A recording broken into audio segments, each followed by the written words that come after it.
জঙ্গলের দিকে তাকায় দেখে জঙ্গলের ভিতরে একটা বাঘ দেখা যায়।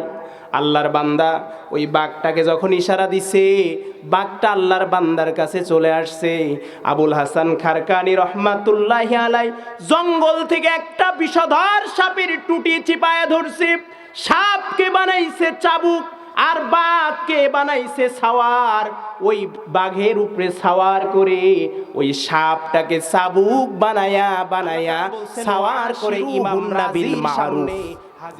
আল্লাহ এখানে যে মেসেজটা দিচ্ছেন সেটা আল্লাহ বলেন যে তোমরা তোমাদের অধীনস্থ যারা স্ত্রী আছে, আমাদের যারা স্ত্রী আছে, আল্লাহ বলছেন ওয়াশিরুহুন্না বিল মারুফ, তোমরা খবরদার কোনো অবস্থায় স্ত্রীদের সঙ্গে অসৎ আচরণ করো না। এটা কার নির্দেশ?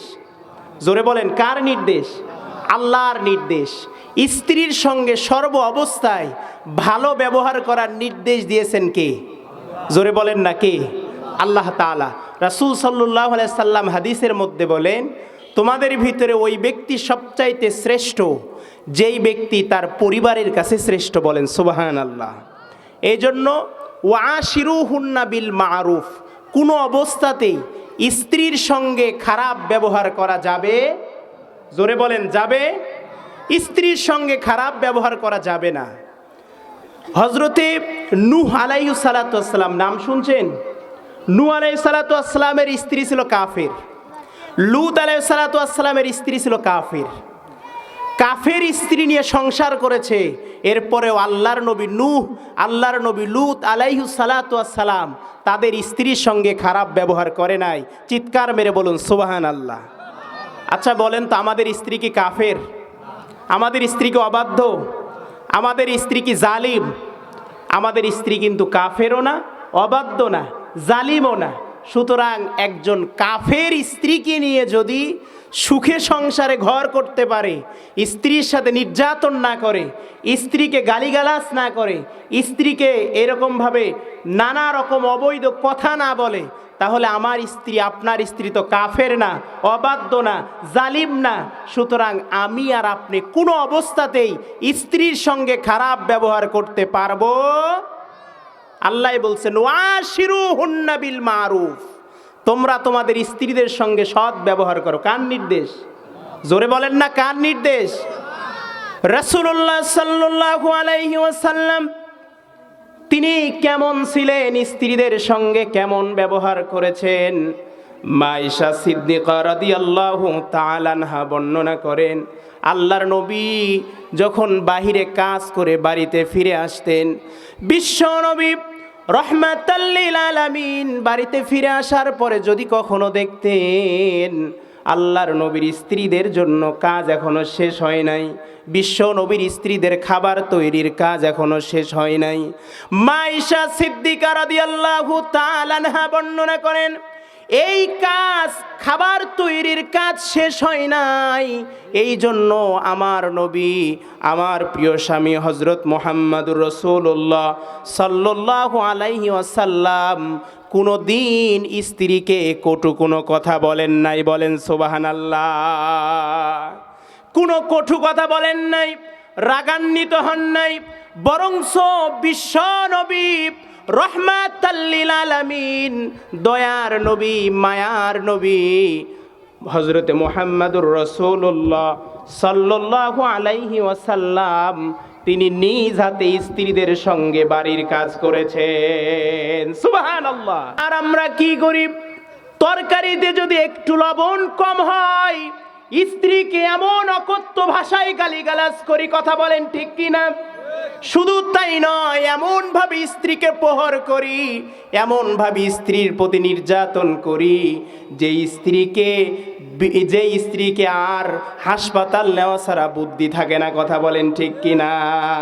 আমি তো আমার ভাষায় বলতে চাই, যারা কথায় কথায় বউ পিটায়, যারা স্ত্রীদের সাথে খারাপ ব্যবহার করে, এরা সমাজের মধ্যে পুরুষ নামে কলঙ্ক। কথা বলেন ঠিক কিনা? আল্লাহ রাসূল সাল্লাল্লাহু আলাইহি ওয়াসাল্লাম বলেছে তুমি তোমার স্ত্রীর সঙ্গে ভালো ব্যবহার করো। বিশ্ব নবী যেই কোনো ক্ষেত্রে স্ত্রীদের সঙ্গে পরামর্শ করে কাজ করেছেন। সুবহানাল্লাহ বলেন, জোরে বলেন সুবহানাল্লাহ। আপনি কয়দিন পরামর্শ করছেন? আমি কয়দিন করছি? আমরা তো ভাবি যে পুরুষেরা যা করবে সেটাতেই হয়ে যাবে।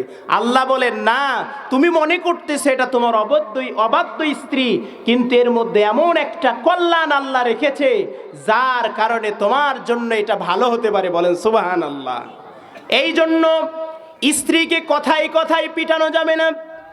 একজন অবাধ্য স্ত্রীকে নিয়ে যদি একজন স্বামী ঘর সংসার করতে পারে, আল্লাহর নবী হাদিসের মধ্যে বর্ণনা করেছেন এমনও হতে পারে অবাধ্য স্ত্রীকে পোষার কারণে আল্লাহ পাক তার কপালে জান্নাতের টিকিট দিয়ে দিবে। বলেন সুবহানাল্লাহ। ইমাম আকসাম রহমাতুল্লাহ আলাইহি তিনি মাঝে মাঝে স্ত্রীকে নিয়ে বলতেন, বিবি জান আপনিও জান্নাতি আমিও জান্নাতি। সুবহানাল্লাহ বলেন। ইমাম আকসামের স্ত্রী বলতেন, প্রাণের স্বামী কেন আপনিও জান্নাতি আমিও জান্নাতি, এত সহজে কেন জান্নাত পাইলাম? ইমাম আকসাম বলেন, প্রাণের বিবি রে, আমি হলাম একজন হাবশী গোলাম। আমার চোখ হলো বড় বড়, ঠোঁটগুলো মোটা, চেহারা হলো আলকাতরার চাইতেও কালো, এত কুৎসিত চেহারার মানুষ আমি তো জীবনেও ভাবিনি তোমার মতো একটা সুন্দরী স্ত্রী পাইব। ইমাম আকসামের স্ত্রী মিশরের মানুষ ছিল, পরম সুন্দরী। ইমাম আকসাম বলেন, আমি তো জীবনেও কল্পনা করিনি তোমার মতো এত সুন্দরী একটা স্ত্রী পাইব। যেই মাত্র আমি তোমার মতো একটা সুন্দর স্ত্রী পাইছি, পাওয়ার পরের দিন থেকে এখনো পর্যন্ত আমি আমার আল্লাহর কাছে প্রশংসা করি। বলেন সুবহানাল্লাহ। ইমাম আকসাম বলেন, এই যে আমি আল্লাহর কাছে প্রশংসা করি, এই জন্যই হয়তো আমি বললাম যারা আল্লাহর প্রশংসা করে তারা হলো আল্লাহর জান্নাতের মেহমান। সুবহানাল্লাহ বলেন। ইমাম আকসাম ডাক দিয়ে বলে, আর কেন আমি তোমাকে বলছি জান্নাতি জানো? তুমি এত কালো একটা কুটকুটে কালো একটা স্বামী পাইছো, এরপরেও তুমি ধৈর্য ধারণ করেছো, যার কারণে ধৈর্যের প্রতিদান হলো আল্লাহর জান্নাত। বলেন সুবহানাল্লাহ। এই জন্য মুসলমান আল্লাহ বলছেন, ওয়াশিরুহুন্না বিল মারুফ, স্ত্রীদের সঙ্গে খারাপ ব্যবহার করা যাবে না। স্ত্রীদেরকে বিনোদন দিতে হবে, স্ত্রীদেরকে গল্প করে শোনাইতে হবে, স্ত্রীদের সাথে সময় দিতে হবে। এটা হলো বিশ্ব নবীর সুন্নাত। বলেন সুবহানাল্লাহ। কিন্তু আজকে স্ত্রীদের কাছ থেকে সময় চলে গেছে মোবাইলের মাধ্যমে। কথা বলেন ঠিক কি না? আগে যখন মোবাইল ছিল না তখন স্বামী স্ত্রী গল্প করছে, কত সুন্দর মুহাব্বত। রাসূল সাল্লাল্লাহু আলাইহি সাল্লাম বলেছেন, কয়েক জায়গায় ফাঁকা রাখবা না, এর মধ্যে এক জায়গায় হলো স্বামী স্ত্রীর মাঝে ফাঁকা রাখা যাবে না। যদি ফাঁকা রাখে ওইখানে যিনি বসবেন তার নাম হলো মিস্টার ইবলিস। এই ইবলিস আসা স্বামীকে বলবে যে হাই রে, তোর বউ আর কি সুন্দর রে, তার সে তোর শালীই সুন্দর। ইবলিস এসে বলবে তোর বউ আর কি সুন্দর, তার সে পাশের বাড়ির ভাবি তো সুন্দর। আর বউকে যা বলবে, তোর স্বামীর তো পাও ফাটা, ঠোঁট মোটা, এইরকম চেহারা কুৎসিত, এর চাইতে তোর দেওরই তো বেশি সুন্দর। কথা বলেন ঠিক কিনা? এই জন্য বিশ্ব নবী বলেছেন স্ত্রীদেরকে বিনোদন দিতে হবে। বিশ্ব নবীর জীবনী পড়লে আপনি দেখবেন আল্লাহর নবী মা আয়েশা সিদ্দিকা রাদিয়াল্লাহু তাআলা আনহাকে একবার বললেন, আয়েশা রে চলো চলো আমরা একটু দৌড় প্রতিযোগিতা করি। বিশ্ব নবী আর আয়েশা সিদ্দিকা দৌড় প্রতিযোগিতা করলেন। দৌড় প্রতিযোগিতায় মা আয়েশা সিদ্দিকা ফার্স্ট হয়ে গেলেন। সুবহানাল্লাহ বলেন। মা আয়েশা বলেন, বেশ কিছুদিন অতিবাহিত হয়ে গেল, এরপরে আমি একটু শারীরিকভাবে ফ্যাট মানে মোটা হয়ে গেলাম। এরপরে একদিন আল্লাহর নবী বললেন, আয়েশা চলো আমরা একটু দৌড় প্রতিযোগিতা করি। আবার আয়েশা বললেন, সেই দিন বিশ্ব নবী আর আমি দৌড় প্রতিযোগিতা করলাম। দৌড় প্রতিযোগিতা করার কারণে দৌড় প্রতিযোগিতা করার সময় যেহেতু আমি একটু মোটা হয়ে গেছি, শরীর একটু ভার হয়ে গেছে, মুহাম্মাদুর রাসূলুল্লাহ সাল্লাল্লাহু আলাইহি ওয়াসাল্লাম সেই দিন দৌড় প্রতিযোগিতায় ফার্স্ট হয়ে গেল। সুবহানাল্লাহ বলেন। এইবার আল্লাহর নবী মুস্কি একটা হাসি দিয়া মা আয়েশা সিদ্দিকা রাদিয়াল্লাহু তাআলা আনহাকে ডাক দিয়ে বলে, আয়েশা রে সেই দিনের প্রতিশোধ আজকে নিয়ে নিলাম। সুবহানাল্লাহ। এই জন্য স্ত্রীদের সঙ্গে বিনোদন করেছেন মুহাম্মাদুর রাসূলুল্লাহ। জোরে বলেন মুহাম্মাদুর রাসূলুল্লাহ সাল্লাল্লাহু আলাইহি সাল্লাম স্ত্রীদের প্রসঙ্গে পরামর্শ করে কাজ করেছেন মুহাম্মদুর রাসূলুল্লাহ সাল্লাল্লাহু আলাইহি সাল্লাম। এখন প্রশ্ন হতে পারে, হুজুর আমার স্ত্রী তো অবাধ্য, কথা শুনে না। আরে অবাধ্য স্ত্রীকে যদি আপনি পালতে পারেন, আল্লাহ তাআলা এই একটা কারণে হতে পারে আপনাকে পৃথিবীর সব কিছু বাধ্য করে দিবে। সুবহানাল্লাহ বলেন, আরো জোরে বলেন না সুবহানাল্লাহ। আশরাফ আলী থানভী রহমাতুল্লাহ আলাইহি তিনি একটা ঘটনা লিখছেন।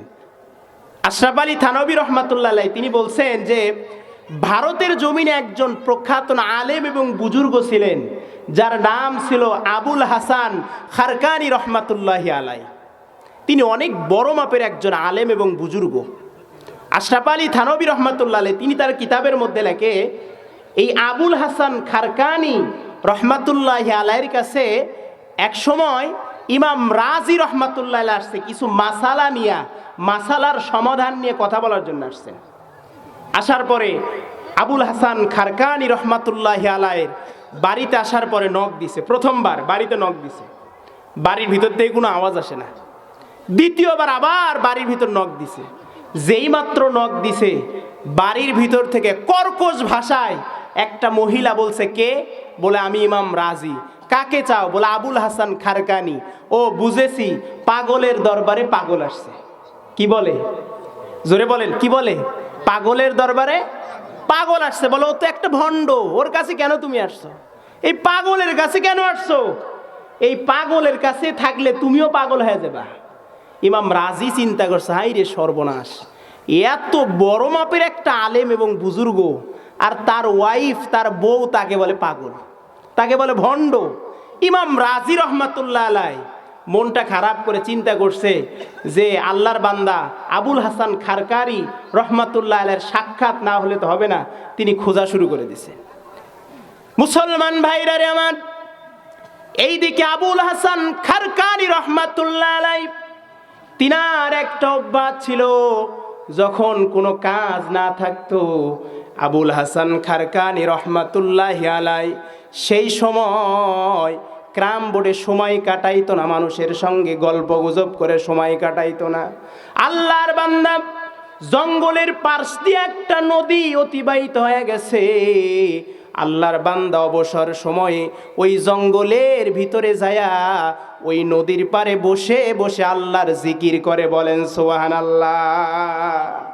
যারা আল্লাহর ওলি হয় এরা কিন্তু মুরাকাবা মুশাহাদার মাধ্যমে অনেক কিছু জানতে পারে, আল্লাহ তাদের জানায়া দেয়, ব্যবস্থা করে দেয়।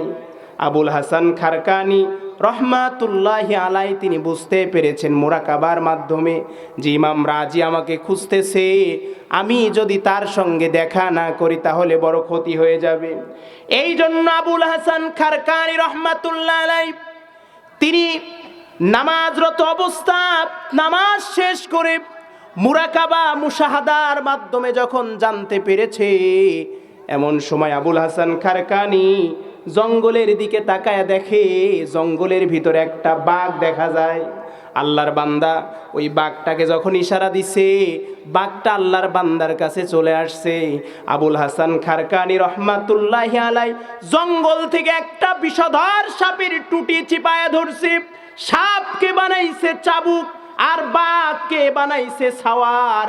ওই বাঘের উপরে সাওয়ার করে ওই সাপটাকে চাবুক বানায়া বানায়া সাওয়ার করে ইমাম রাজির সামনে হাজির হয়ে গেছে। বলেন আল্লাহু আকবার। এইবার ইমাম রাজি বলে, হাইরে সর্বনাশ, যেই বাঘ মানুষ খায়, কথা বলেন ঠিক কিনা?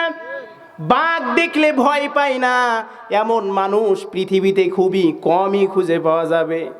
বাঘ একটা হিংস্র প্রাণী। সুন্দরবনের আশেপাশে যারা থাকে তারা বুঝতে পারে বাঘের আচরণ কত ভয়ানক। আল্লাহর বান্দা ইমাম রাজি ডাক দিয়ে বলে, ও আল্লাহর বান্দা আবুল হাসান খারকানি, তোমার কাছে আমার প্রশ্ন হলো, আমি তোমাকে যেই সমস্ত প্রশ্ন করার জন্য বাড়ি থেকে আসছি সমস্ত প্রশ্নগুলো আমি ভুলে গেছি। এখন আমার প্রশ্ন হলো, এই একটা হিংস্র প্রাণী বাঘকে কেমনে তুমি বশ আনলে, আর একটা বিষাক্ত সাপকে কেমনে তুমি চাবুক বানাইলা, এর রহস্য আমার কাছে উন্মোচন করো। আল্লাহু আকবার বলে। এইবার আবুল হাসান খারকানি বলেন, তুমি কি আমার বাড়িতে গিয়েছিলা? বলে হ্যাঁ। বলে বলো তো আমার বাড়িতে তোমার সঙ্গে কে কথা বলেছে? বলে একটা মহিলা। আমি জানি না, তবেও বুঝতে পেরেছি উনি আপনার স্ত্রী হবে। বলে হ্যাঁ ঠিকই ধরেছো। তোমার সঙ্গে কেমন ব্যবহার করছো? বলে ও কথা মুখে বলা যাবে না, এত খারাপ ব্যবহার করছে। আর আমি মনে মনে ভাবছি, এত বড় জগৎ বিখ্যাত আলেমের স্ত্রী ভাষা এবং ব্যবহার এত খারাপ হয়, এইটার আমি আগে কখনো দেখি নাই। এইবার আল্লাহর বান্দা আবুল হাসান খারকানি বলেন, ও ইমাম রাজীব, কানটা খাড়া করে খেয়াল করো, ভালো করে শোনো। ওই যে আমার বাড়িতে যে একটা অবাধ্য স্ত্রী আছে, যার কথা তুমি শুনেছো, সে আমার অবাধ্য। আমার অবাধ্য হওয়ার পরেও আমি তাহাকে তালাক দেই নাই, বিচ্ছিন্ন করি নাই, খারাপ ব্যবহার করি নাই। এমন একজন অবাধ্য স্ত্রীকে আমি পোষার কারণে আল্লাহ পাক রব্বুল আলামিন পৃথিবীর সমস্ত প্রাণীগুলো আমার বাধ্য করে দিয়েছে। সুবহানাল্লাহ বলেন। তাহলে আমাদের স্ত্রী কি কাফের? বলেন, আমাদের স্ত্রী কি কাফের? জোরে বলেন না, কাফের? আমাদের স্ত্রী কি জালিম? আমাদের স্ত্রী কি মুশরিক? তাহলে একজন নবী যদি কাফের স্ত্রী নিয়ে সংসার করতে পারে, তাদের সঙ্গে যদি খারাপ ব্যবহার না করে, ওয়াশিরুহুন্না বিল মারুফ, তাহলে আমরা কেমন পুরুষ যে আমরা আমাদের স্ত্রীর সঙ্গে অমানবিক নির্যাতন চালাই? কথা বলেন ঠিক কিনা? সম্মানিত হাজিরিন, মনে করেছেন যে আমার স্ত্রীকে আমি যা ইচ্ছা তাই করতে পারবো, যেখানে খুশি সেখানে মারতে পারবো, যেখানে যা ইচ্ছা তাই বলতে পারবো? আপনি স্বামী হতে পারেন, কিন্তু ইসলাম আপনাকে এই পারমিশন দেয় নাই। একজন স্ত্রীকে যদি আপনি মারেন, 4টা কারণে মারতে হবে। কয়টা কারণ? জোরে বলেন না, কয়টা কারণ? এই 4টা কারণ ছাড়া কোনো স্বামী তার স্ত্রীর শরীরে হাত তুলতে পারবে না। ইসলাম আপনাকে পারমিশন দেয় নাই। Islam is a complete code of life.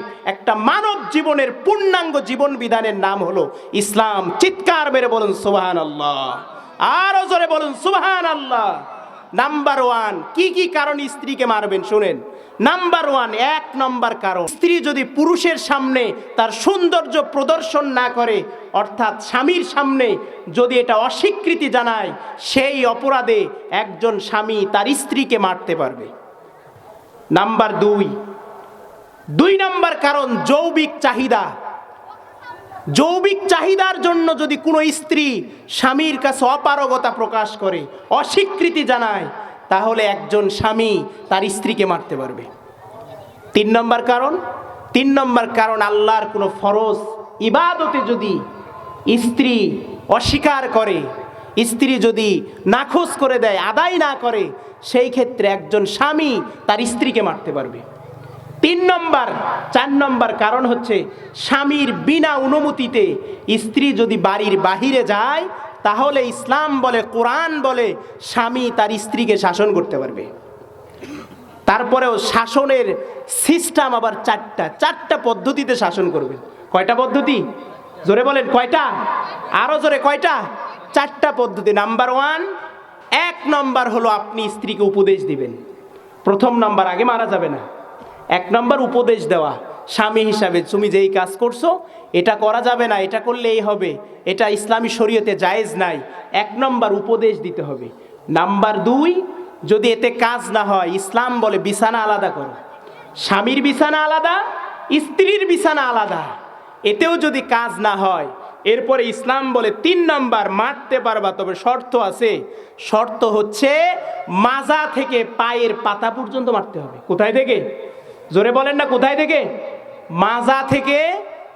জোরে বলেন, কথা কি বুঝতেছেন? কোথায় মারতে হবে? মাজা থেকে পায়ের পাতা পর্যন্ত। কিন্তু মারারও সিস্টেম আছে।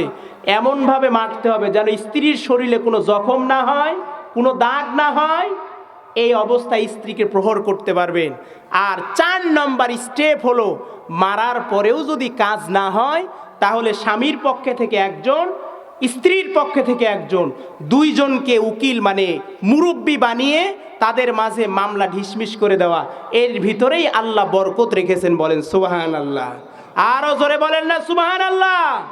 তাহলে যে সেই কারণে স্ত্রীর শরীরে আঘাত করা যাবে, জোরে বলেন যাবে? সম্মানিত হাজিরিন, এই জন্য আমাদের স্ত্রী তো কাফেরও না, জালিমও না, সুতরাং স্ত্রীদেরকে গরুর মতো পিটানো যাবে না। উলাইকা কাল আনআম বাল হুম আদল, যেই সমস্ত পুরুষ এই কাজ করে এরা পশুর চাইতেও নিকৃষ্ট। এটা আমার কথা নয়, কথা হলো আল্লাহর। বলেন সুবহানাল্লাহ। কার কথা? আরো জোরে বলেন না, কার কথা? সম্মানিত হাজিরিন, স্ত্রীর সঙ্গে ব্যবহার সাবধান। আল্লাহ বলছেন ওয়াশিরুহুন্না বিল মারুফ, খবরদার খবরদার স্ত্রীদের সঙ্গে খারাপ ব্যবহার করো না। এই নির্দেশ কার? জোরে বলেন না, কার? সম্মানিত হাজিরিন, আসলে স্ত্রীদের সম্পর্কে, স্বামী আর স্ত্রীদের সম্পর্কের ফাটল সৃষ্টি হয়ে গেছে, দূরত্ব বেড়ে গেছে। একটাই কারণে বেড়েছে, সেটা হচ্ছে মোবাইল। সেটার নাম কি? জোরে বলেন না, সেটার নাম কি? মোবাইল। এই মোবাইল যতদিন ছিল না, অ্যান্ড্রয়েড ফোন যতদিন ছিল না স্বামী স্ত্রীদের মধ্যে, ততদিন কোনো দূরত্ব বাড়ে নাই। কথা বলেন ঠিক কি না? কিন্তু এই মোবাইল আসার কারণে সব শেষ হয়ে গেছে। স্বামীও একদিকে মোবাইল, স্ত্রীও একদিকে মোবাইল, মাঝখানে ফাঁকা বসছে মিস্টার ইবলিস। স্বামীকে ধোকা দেয়, স্ত্রীকে ধোকা দেয়, এক পর্যায়ে ফাটল সৃষ্টি হয়, স্বামী আর স্ত্রীর সংসার ঢিসমিস। আছে না নাই?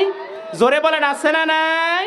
এই জন্য বলে প্রেম প্রীতির জ্বালা মোবাইলের মেলা, প্রেম প্রীতির জ্বালা মোবাইলের মেলা, এখন তো চিঠি লেখা লাগে না, ও ছেলে সারা রাত জাগিয়া ফোনে কথা বলিয়া, ফজরের ঘুম তো ছেলের ভাঙে না, মোবাইল ফোন আসিল কি দোলা লাগিল, পড়ালেখায় মন বসে না। ঠিক কিনা? আরো জোরে বলেন ঠিক কিনা? ফোন আসিল কি দোলা লাগিল, ফজরের ঘুম তো ছেলের ভাঙে না। কথা বলেন ঠিক কিনা? সম্মানিত হাজিরিন, এই জন্য আল্লাহর বিধান আমাকে আর আপনাকে ফলো করতে হবে। ওয়াশিরুহুন্না বিল মারুফ, কোনো অবস্থাতে আমাদের স্ত্রীদের সঙ্গে খারাপ ব্যবহার করা যাবে না। এই দুনিয়ার জমিনে আরো একজন বিখ্যাত ব্যক্তি ছিলেন, নাম হলো শেখ সাদি রহমাতুল্লাহ আলাই। অনেক বড় মাপের একজন বুজুর্গ ছিলেন।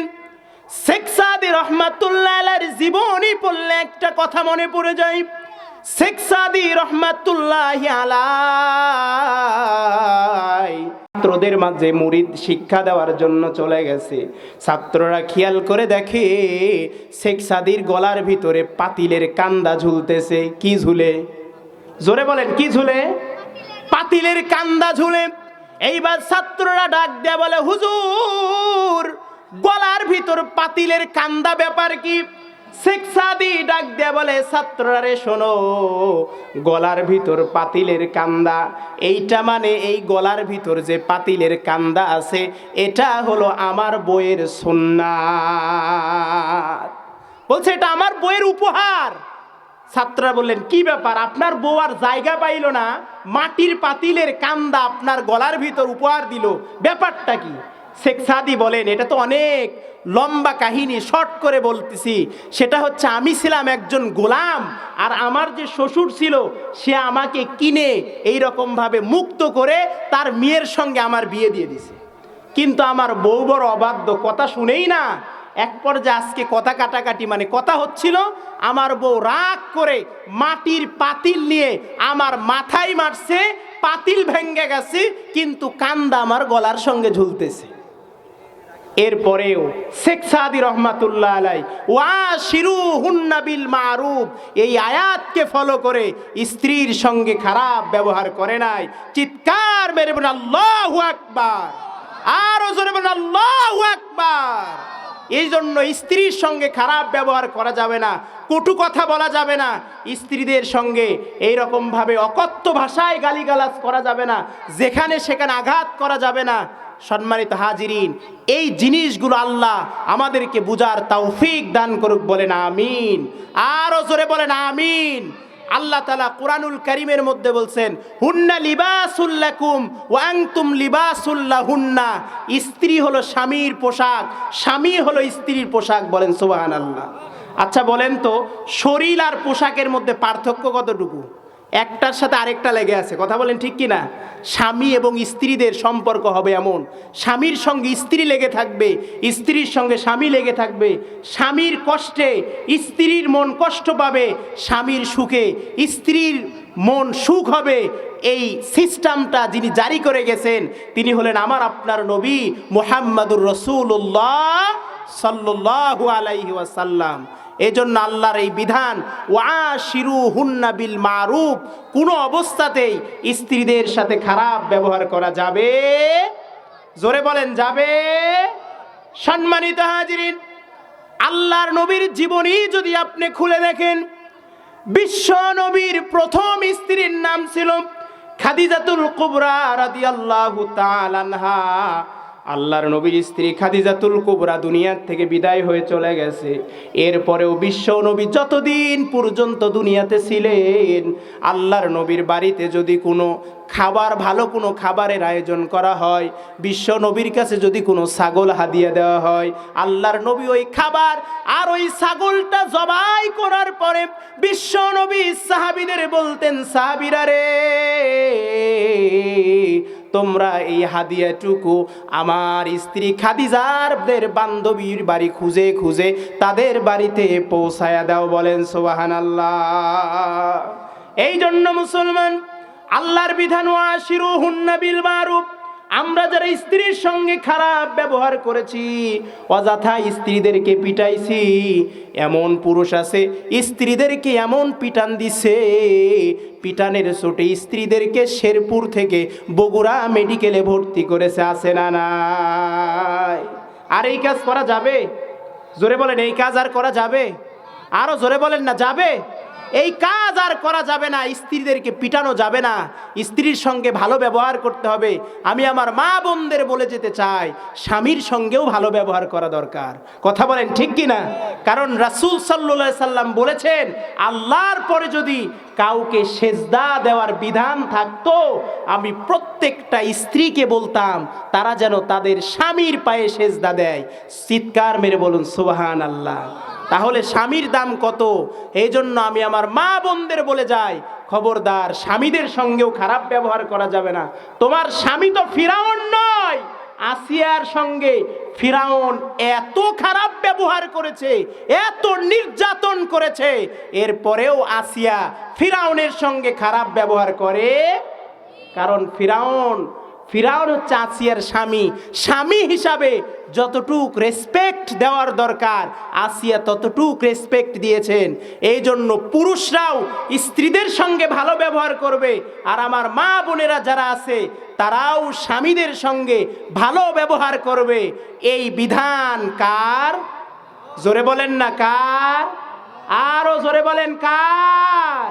আল্লাহ তাআলার। এবং রাসূল সাল্লাল্লাহু আলাইহি সাল্লামের স্ত্রী ছিলেন সর্বমোট প্রায় 11টার মতো, 11টা স্ত্রী ছিলেন। রাসূল সাল্লাল্লাহু আলাইহি সাল্লামের কোনো স্ত্রীর সঙ্গে খারাপ ব্যবহার করে নাই, কোনো সাহাবী করে নাই, কোনো তাবি করে নাই, কোনো তাবিউ করে নাই, এমন কোনো রেফারেন্স কেউ দিতে পারবেন না। সুতরাং তারা যেহেতু এই কাজ করেন নাই, আমাদের কি এই কাজ করা যাবে? জোরে বলেন যাবে? মান্না হাব্বা সুন্নতি ফাকাদ হাব্বানি ওয়া মান হাব্বানি কানা মাই ফিল জান্নাহ। রাসূল বলেছেন, যে আমাকে ভালোবাসবে সে যেন আমার সুন্নাতকে ভালোবাসে, আর যে আমার সুন্নাতকে ভালোবাসবে সে আমি নবী আমার সঙ্গে জান্নাতে থাকবে। বলেন সুবহানাল্লাহ। আরো জোরে বলেন না সুবহানাল্লাহ। এই জন্য সম্মানিত হাজিরিন, আজকের আলোচ্য বিষয় হলো ওয়াশিরুহুন্না বিল মারুফ, স্ত্রীদের সঙ্গে খারাপ ব্যবহার করা যাবে? মুসলমান ভাইরা আমার, আমি আমার পর্দার অন্তরালের মা বোনদের বলে যাই, রাসূল সাল্লাল্লাহু আলাইহি ওয়াসাল্লাম হাদিসের মধ্যে বর্ণনা করেছেন, কোন নারী যদি 4টা কাজ করে আল্লাহ পাক ওই নারীকে জান্নাতের 8টা দরজা খুলে দিবে। বলেন সুবহানাল্লাহ। 1 নম্বর কাজ হলো ফরজ নামাজ। কোন স্ত্রী যদি ফরজ নামাজ আদায় করে, 2 নম্বর কাজ হলো ফরজ রোজা।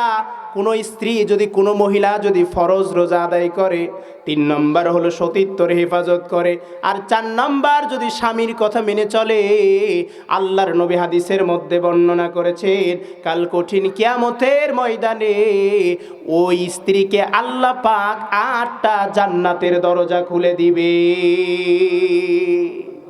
এই জন্য মুসলমান, বিশ্ব নবীর জীবনী থেকে আমরা যদি পড়ি, রাসূল সাল্লাল্লাহু আলাইহি ওয়াসাল্লামের জীবনী যদি আমরা অধ্যয়ন শুরু করি, বিশ্ব নবী জনাবে মুহাম্মদুর রাসূলুল্লাহ সাল্লাল্লাহু আলাইহি ওয়াসাল্লাম তিনি কখনো কোনো অবস্থাতে স্ত্রীদের সঙ্গে খারাপ ব্যবহার করেন নাই।